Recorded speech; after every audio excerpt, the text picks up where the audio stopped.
Howdy, howdy. Welcome on into I did that on purpose. the sipping pre-show before the pre-show. Going to our chief coffee sipper, That's me. Greg Tepper. I got 3 things for the pre-show. Oof. It's a loaded pre-show. All right, here we go. And none of them And action. None of them are a movie you still haven't watched. I watched it last night. Did you really? Thank you. It was so good. Right? I have a full review. I have notes on my phone. Okay. I watched it last night before Thank you. I finished it That like makes me feel 4 very minutes good. into the national championship game. I had like turned it on. I'm going, there's 4 minutes left. I gotta finish it. It was your 5-second review. so good, way better than I was expecting. Oh yeah. Great. Oh, I watched it with my wife too, and it's the first Godzilla movie she'd ever seen. Yeah, And mine she too. was like, this is just fun. Yeah. I'm like, yes, that's the whole point. The whole thing, Anyway, the whole thing was great. We'll Yeah, have a full review. As but soon yes, as I Ish did watches watch it. Thank Good. you. Okay. Wow. Okay, I'm proud of you. It was so good. Okay. That's Also, not I one have of my- projector, so it's super yeah, cool. that's pretty good. From what I understand, and I could tell this from what I was watching, like the sound is like they spent a lot of time on the sound, and it's like really good. I that's one of those movies I want to go see in a theater. Yep. Because I think I want to have like the big surround sound. Okay, that's not any of the things we're talking about today. And One. action. One. Coming up on April 23rd and 24th in beautiful Llano, Texas. This has been brought to our attention. Yes. In Bye. beautiful Llano, Texas. By Poochie. Yeah. Respect.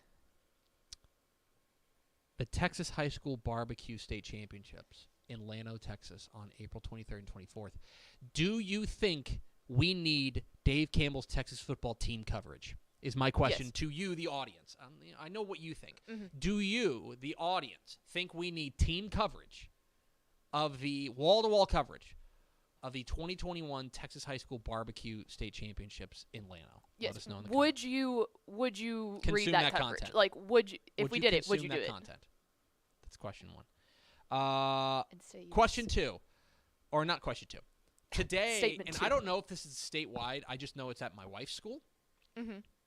Today is STAR Day, As in testing? testing, Yeah, that's probably statewide then. standardized testing. I don't know if that's whatever. I pay attention to one school. Were you good at standardized testing? Yes. You were good at standardized testing. Yes. I was too.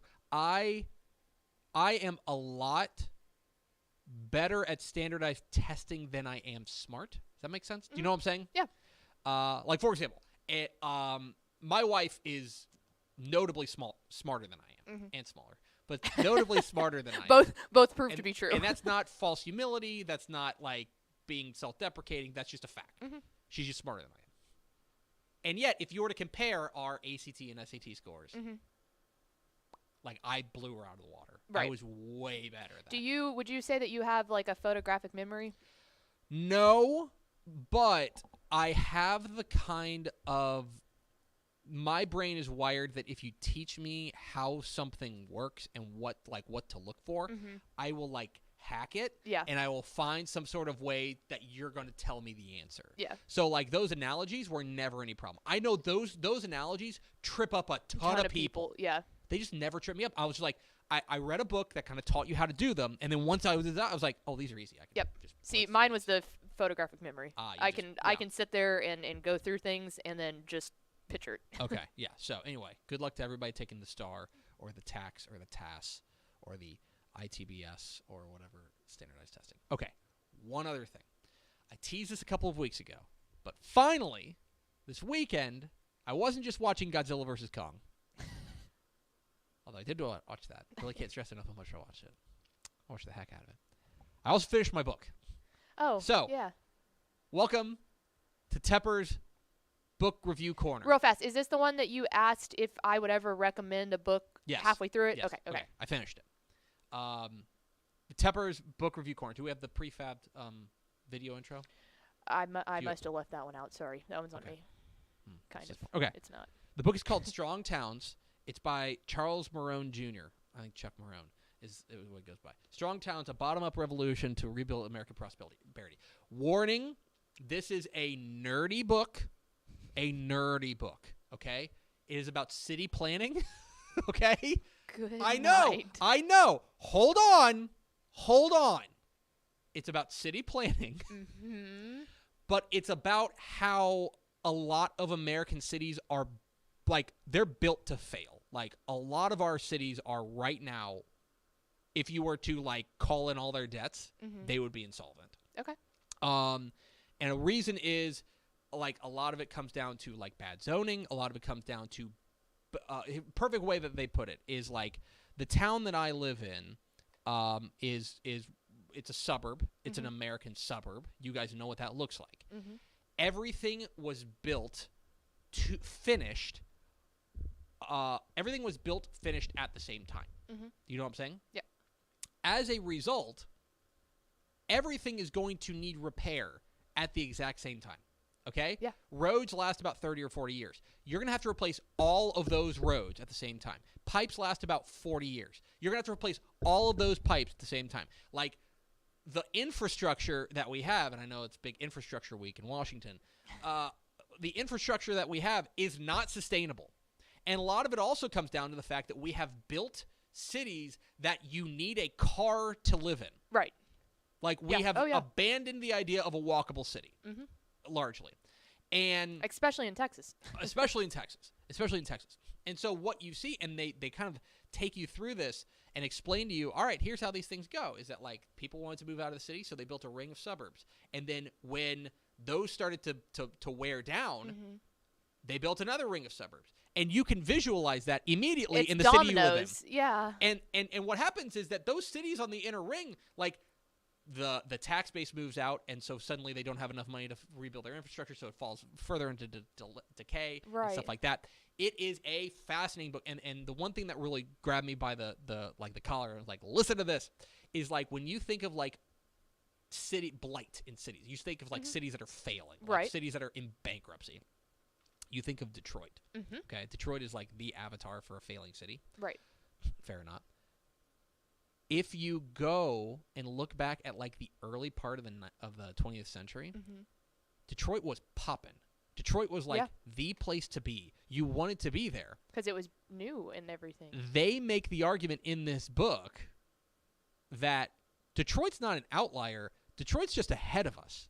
Like, all of these other cities, they're heading that same way. Right. And so it also goes through ways to fix it and stuff like that, and how we can do that. That basically we need to, like, contract cities, and, like, we need to, like, it kind of says, like, we got to quit building infrastructure because we don't have enough money to keep it up. Right. And a lot of it's just going to fall apart. Or at least space it out enough, maybe, which I guess is way easier said than done. It's just, like, and the problem is, one of the arguments they make, and there's also a great YouTube channel called Not Just Bikes that Bikes. Not Just Bikes that turned me onto this book. That basically we built all these cities, and we've never done, like, that. Cities like this have never been built before. Were built incrementally growing out. They weren't built all at once. On the I even think of Denton at this point. Yeah. It's growing like a wildfire. But we did that. Like, all those cities did not, like, they didn't exist in, like, 1894. They existed starting after World War II, when we were the richest we ever were. Right. And we were just, like, so drunk with cash that we were just build like, everything. Whatever, let's just build everything. Well, now it's like we're not drunk with cash. No. I don't know if you guys know that. And so a lot of these cities are, like, insolvent. And it's a fascinating read. If you have any interest in, like, how cities work and how, I'd say, like, taxes and, like, tax base and zoning and things like that. This book, Strong Towns by Chuck Marohn, was fascinating. And it's, like, it kind of, like, illuminates, like, a problem that you don't know exists, but probably exists in your town. Really interesting. Anyway, very, very that's cool. Tepper's Book Corner. Strong Towns by Chuck Marohn. And then also the YouTube channel Not Just Bikes, which is a guy who used to live in Canada, now lives in the Netherlands, and talks about, like, the importance of walkable cities and stuff. He was the one who turned me on this. Anyway. All I can think about this whole time is Parks and Rec, where homie is he's the city planner, and they're all, like, fascinated. Like, well, he's over there in the city planner's office. Yes, it is. It's a lot of city play, but I don't know. It's a really interesting book. Strong Towns by Chuck Marohn. Okay, hit the theme expo.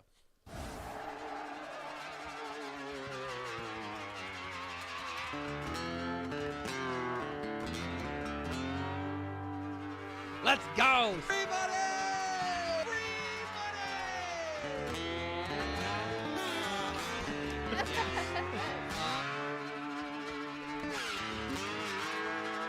Let's go!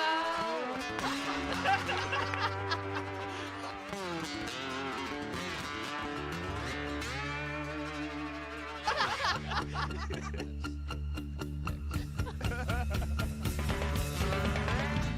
to sing shot glass in your hand. Yes, yo! From the Dave Campbell's Texas Football Mothership here in beautiful Lewisville, Texas. It is Texas Football Today, a show on the internet. My name is Greg Tepper. I am the managing editor of Dave Campbell's Texas Football, a magazine. TexasFootball.com, a corresponding website. Thank you for spending part of your day with us. Whether you're watching us live at TexasFootball.com or Facebook or Twitch or YouTube, I got to get better at telling people to watch that. You can watch them all these other places. Or you're listening to us on the podcast, which you can subscribe to on the podcast vendor of your choice. Either way, thank you for doing your part to support your local mediocre internet show. I am sitting over there at the helm today, making us sound good. She is the Duchess of the Dorks. She's Ashley Pickle. Howdy. And she's watched Godzilla vs. Kong. I have. I got like frizzy head going on today real You got bad. frizz head? Yeah. It ain't Yeah, good. no, I can relate. Today is Tuesday, Fact. April 6th, 2021. It's 4/6/2021. There was a... This is a numbers podcast. Yes, there is. This is 233 days till Thanksgiving, episode 1141. 1141. This is the number of hits for Frank Howard in his illustrious Texas Rangers Washington Senators career. He played 1 year in Texas. He is a Texas Texas Rangers Hall of Famer. Frank Howard, an elite Ranger. On today's show, my friends, we're going to take a look at a piece that I'm going to have up on TexasFootball.com either today or tomorrow because I got to finish it.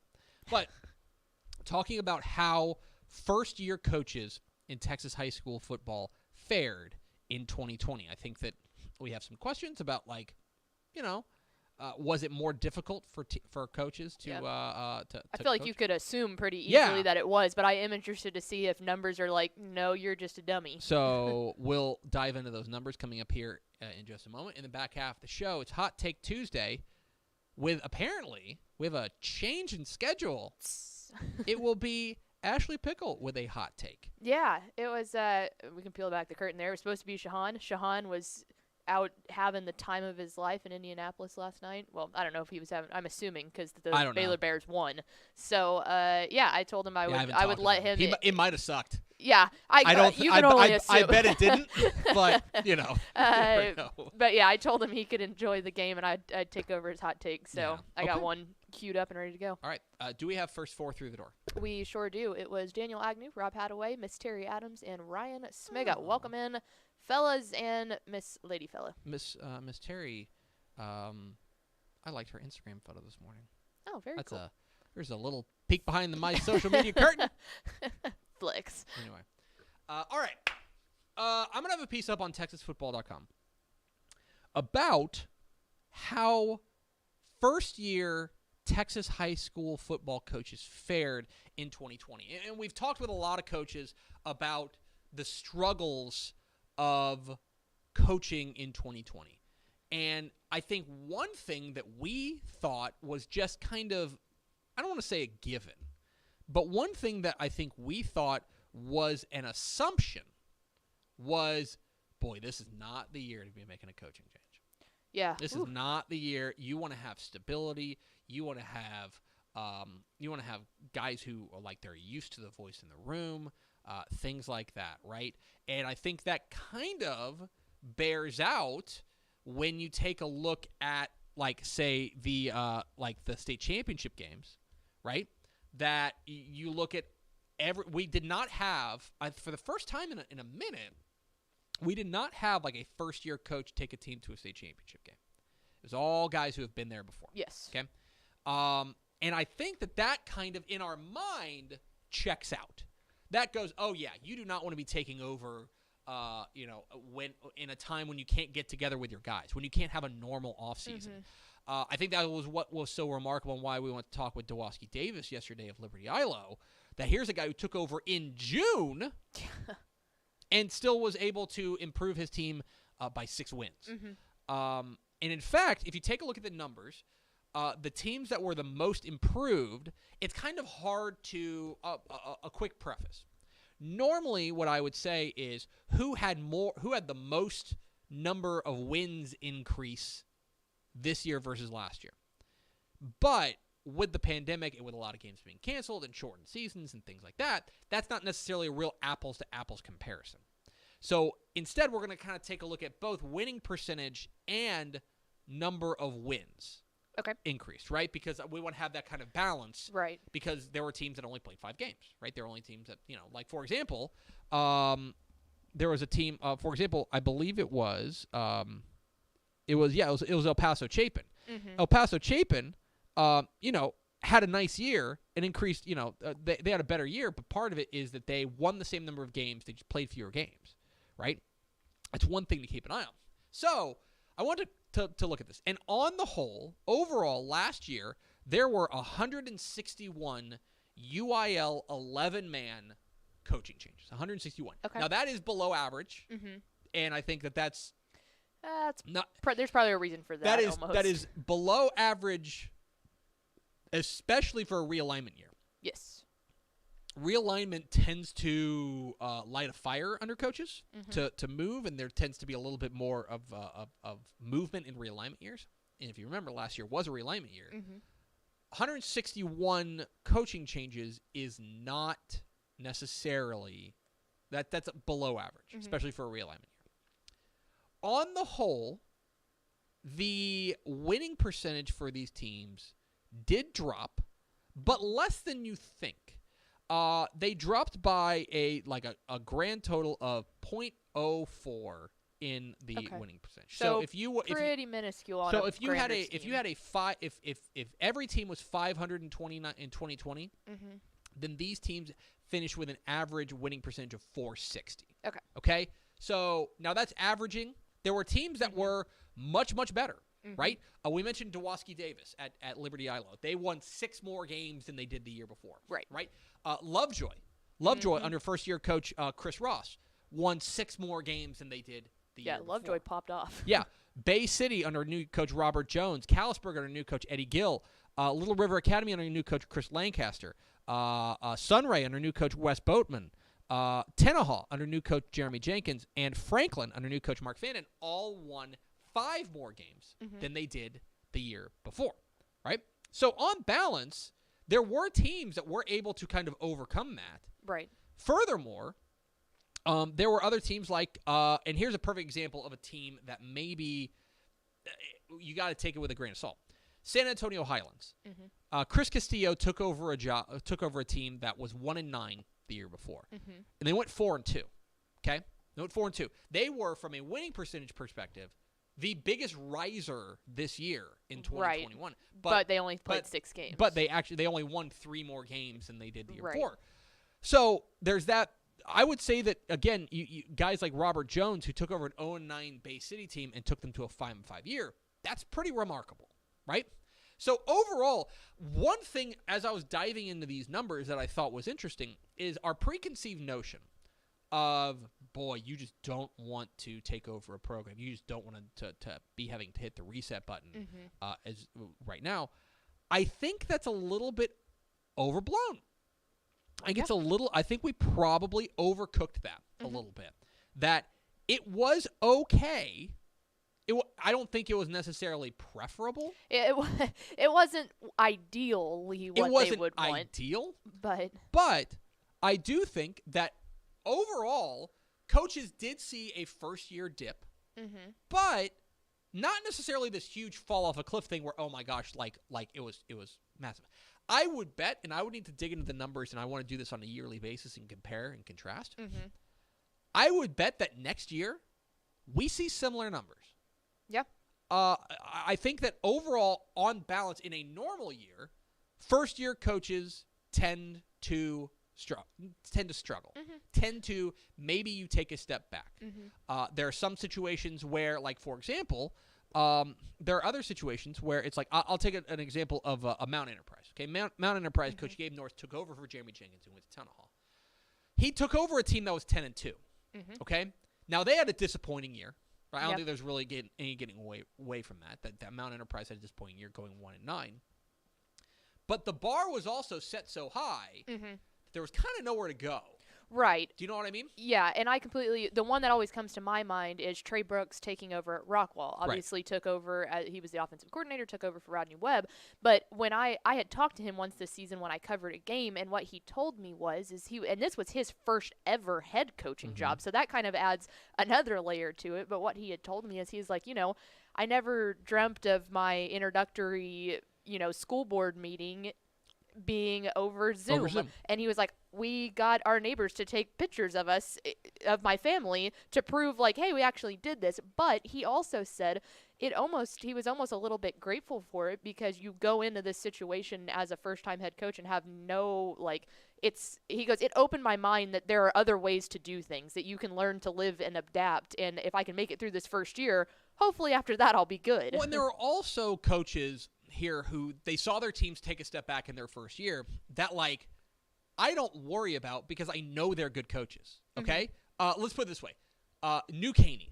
Brady Pennington left after a 10-1 season. They hired Travis Reeve, who had just got done leading Cuero to a state championship in 2018, right? Travis Reeve's a good coach. That's not compared. So for them to go from 10-1 to 5-6, that is not a sound the alarms. Did Travis Reeve forget how to coach? It's right. No. Right. Obviously, he's a good coach, but combined, I think that you have a situation where, A, taking over a new program is always hard. Taking over a new program in the middle of a global pandemic is double hard, and that may be a situation. The same thing goes at Pflugerville-Weiss. Pflugerville-Weiss, if you remember, was one of the breakout teams of 2020 or 2019, rather. They went 9-3. They were like, wow, what's going on? They hired Steve Van Meter. Steve Van Meter was a really good coach at Hutto. He's got a great pedigree there. They go from 9-3 to 2-4. I think you could just look at those two records and be like, okay, well, something was up if you only played 6 games. But there was also going to be, I think they were losing their first ever senior class, stuff like that. There was always going to be that transition. I'm not worried about knowing whether or not Steve Van Meter can coach. Exactly. I know he can.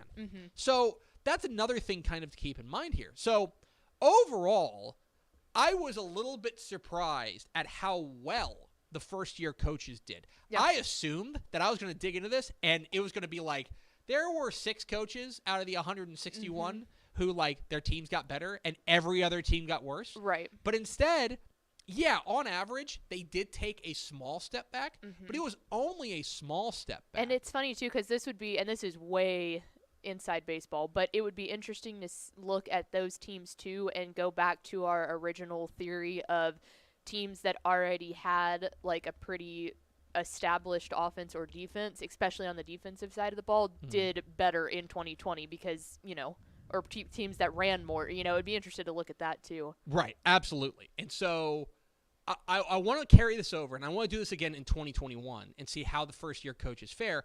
Again, my projection here on April 6th, 2021, my guess is that it'll be about the same, although maybe a little bit better. But this idea that having a new coach in the having a first-year coach in 2020 in the middle of a global pandemic is just going to be a disaster.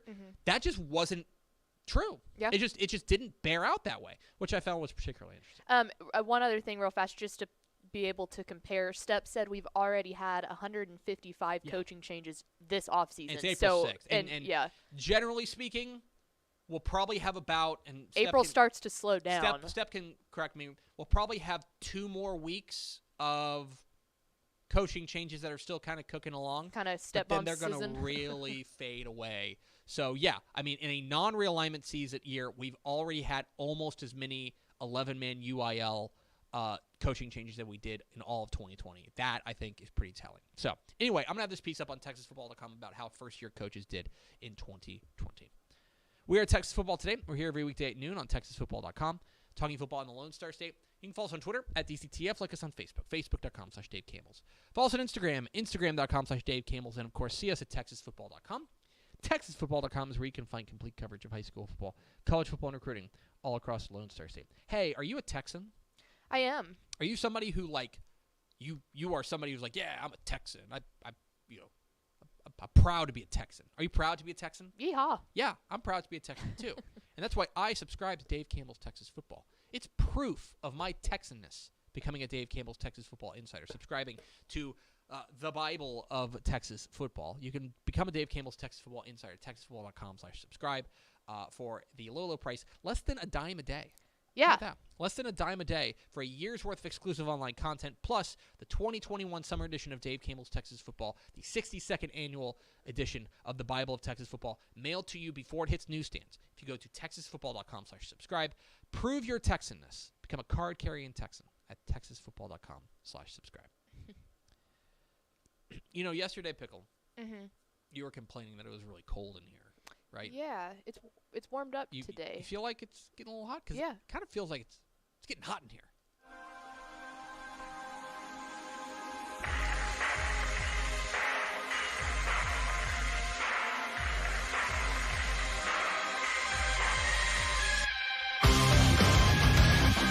Yeah! Hot Take Tuesday! Hot Take Tuesday, where we invite a member of the Dave Campbell's Texas Football staff to issue their hottest take. And today, I'm checking my rundown here. Let me just check this rundown. It says that our hot take is brought to you by, well, this can't be right. It says, brought to you by Ashley Pickle. Whoa! Who? It's Hot Take Tuesday with Ashley Pickle. You've got a piece up on TexasFootball.com, and your piece is, it's a bit of a hot take, I'm going to be honest. Here for Hot Take Tuesday, it's a bit of a hot take. You make the argument that more Texas high school football players should consider going to junior college. Yeah. After high school. Explain yourself, young lady. Well, yeah, I think this is actually a bit of a hot take, because I kind of state in there that there is nothing wrong. I put that at the very beginning. There's nothing wrong with going to a bigger school to be a walk-on. You see a lot of guys go out there and they say, I'm going to my dream school because I got a preferred walk-on spot. That's super normal. But my hot take is, if it was me and me going to college, that's not the route I would take. And the big overlying thing here is, why be a little fish in a big pond if you could go to a smaller pond and be the big fish? So I think that there are a lot of really good factors to JUCO that people probably don't super realize. I list a couple of them in here, and I mean, some of the big ones is, I think the largest one is, if you transfer from a JUCO to an FCS or FBS school, you don't have to sit out a year. Yeah. So that to me is like, man, if I'm it's a player, guaranteed immediate eligibility. Yeah. And so I think that this is, in really the subsection of people that I was really trying to hit with this article, are guys that maybe feel like they didn't get recruited well enough in high school, or, maybe guys who are a little bit undersized, or specifically people that, maybe guys down in Corpus, maybe guys down in the RGV, that recruiting trails don't lead down there incredibly often. So if you are one of those guys that maybe all it takes is for you to get a little bit faster, or get a little bit bigger, maybe wait for that growth spurt to hit a little bit, or if you just need more eyes on you because you grew up in a place that doesn't historically get a whole lot of recruiting, why not go to a JUCO for a year? You get to continue to hone in on your skills. Likely you would be able to show up and make an immediate impact on the field. And that's another thing about JUCO. If you are actually playing in game time situations, you're going to develop your skills a whole lot better than being a practice squad type player and never getting those real life game situations. Right. I think that is maybe the best argument for JUCO is, I want to go. I still want to go play at Texas, or I still want to go play at a big FBS school, A&M or Tech or Baylor, Baylor, UTSA. I want to go play at one of those places, but they didn't recruit me, and so I could go to a different school and be a walk-on, or I could go to a junior college and I could play for a couple of years before transferring to a FBS school. And I think that the best argument would be, if you are looking to prove yourself that you can be an asset to an FBS football team, then I think that it is more realistic to show it that you're going to prove yourself at the JUCO level than you are as a as a walk-on trying to fight your way up the depth chart. Exactly. That you're going to be showing off in game situations proof that you can come in and immediately contribute. Mm-hmm. And a person that I could use as a prime example for this, and he went. And here's what I'm saying is someone like take ELM, Eddie Lee Marburger. Yeah. He got his offer from UTSA. Yeah. That's where he wanted to go. He's playing D1 ball. That's where he wants to be. Had he not got that, we know how talented that kid is. Yeah. But that just might mean that people like a UNT, like a UTSA, that they overlooked him. That might mean that he goes to a place like, and this is not a knock on them, but like he goes to a place like Abilene Christian. Yes. And if his dream is he really wants to get to the FBS level, he is probably more likely to get there by going to Blinn or Kilgore or Trinity Tyler, Valley, yeah, somewhere. than he is going and being the backup for a couple of years at Abilene Christian and then becoming the starter there. And then having to transfer and sit out for a year and all of that stuff. So there's also the eligibility issues and things like that. So I agree with most of what you're thinking. Okay. But I do have a couple of pushbacks. Yes. One, and I think it's worth mentioning, you mentioned it in the piece, and I think it's worth mentioning. I don't think there's anything wrong with going to a junior college. Playing at the next level is playing at the next level.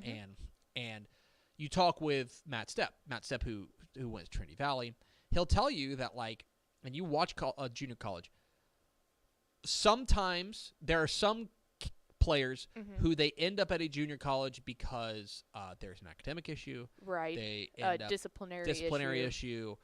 There's family issues. There's all sorts of different things. That might be a reason that they end up at a junior college. Notice one thing I didn't say is that they're not good enough. Like, there's still a ton of talent and skill and playmakers at the junior college level. So I don't think there's anything, like, there's nothing lesser than to go play at a junior college. No. There's that. Now, I will push back on you a little bit. Okay. Because, and part of it is that last night I was literally working on this. I'm working on a piece for the magazine, Recruiting Between the Numbers, in which I'm diving into the 2021 signing class. And unsurprisingly, there were significantly fewer signees across the nation. I think it was like a little fewer than 400 fewer players signed to FBS letters of intent in 2021 than there were in 2020. That's not a surprise, right? Because everybody was granted an extra year of eligibility. Like, you had guys like Texas State signed one guy. Yeah. Like, there's all that. And so that's part of it, is the eligibility issue. But where you saw the squeeze was really in the junior college ranks. In 2020, there were 300 junior college players that signed letters of intent for FBS. In 2021, there were 99. Yep. Okay? 200 fewer JUCO players. And I think that's twofold. One is the 1 year thing with the COVID thing of saying, we're going to grant everybody an extra year of eligibility. We're going to go there, and so you don't have to worry about that. So they're going to keep their guys close, and they're like, why would we go out there and get a guy? The advantage of getting junior college guys for FBS players is that they're experienced, they're seasoned. Why not keep our guys? They're already experienced. Right. But there's one other thing, and this is where I'm going to push back on you. Okay. I think the transfer portal is devastating to the junior college ranks. Yes. I think it's going to be very tough, because why would you go, if you have an option to go get a junior college offensive lineman versus an offensive lineman who was a 3-star recruit out of high school who went to NC State and can't make the team? You can have him for a longer period of time. You can have more eligibility. And now that he is, in many cases, not always, but in many cases, immediately eligible, that to me does hurt the junior college route. Yes. That doesn't mean that it's a non-starter, but I do think that these numbers that you're seeing with declining JUCO signees, those are going to continue. Right, and that's exactly why that what you just said is exactly why this is a hot take, and the reason for that is because, exactly like you said, yes, you are absolutely right. The transfer portal is hurting JUCO, but that's why I'm pushing to say I wish more people would go back to doing JUCO, and let's get it back up to that level that it was at, because I think that those players, like we were talking about, the ones that just maybe didn't get the eyes on them that they needed, they're really good players, and they might end up being better than that 3-star that just because he lived in the DFW area was more seen and more visible to those recruiters and that kind of stuff. I think especially there's a definitely a certain kind of player that they really need to consider junior college. Right. And especially what you're saying is if you feel like you just didn't get the eyeballs on you in high school and that you were poorly evaluated. If you want to bet on yourself and say, I think I was poorly evaluated, I think I can play at the FBS level, then that might be the path for you. Right. One thing and I think that's something when we talk with Greg Powers, we'll have him on tomorrow for a recruiting segment, is part of the conversations he has with parents is you've got to know who you are and the kind of player that you are, right?